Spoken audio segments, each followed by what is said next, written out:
Gusto mo bang maranasan ang kapayapaan na nagmumula sa ating Panginoong Diyos? If you want to experience God's presence in peace in your hard times, this verse will help you. I wanna share it to you, kapatid. The message of Jeremiah chapter 29 verse 13 is about seeking God with all your heart. Sinasabi ng ating Panginoon sa verse na ito ay, basahin po natin.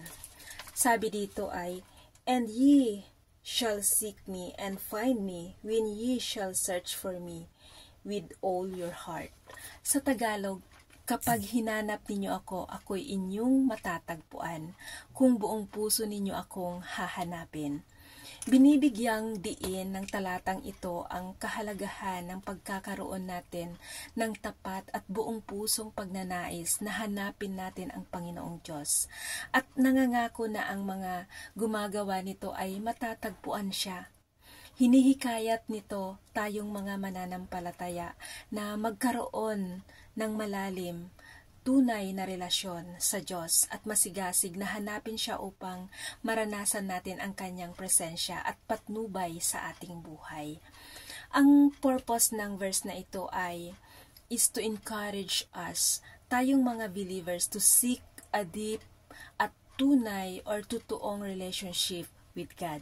Binibigyan din nito ang kahalagahan ng buong pusong paghahanap natin sa Panginoon. This verse serves as a reminder to prioritize and actively pursue a relationship with God, recognizing that He is always available to those who seek Him with sincerity and dedication. By seeking God with all your heart or wholeheartedly, we can experience His presence, guidance, and blessings in our lives. Sa ating buhay Kristiyano, paano ba natin hahanapin ang Diyos sa araw-araw nating buhay?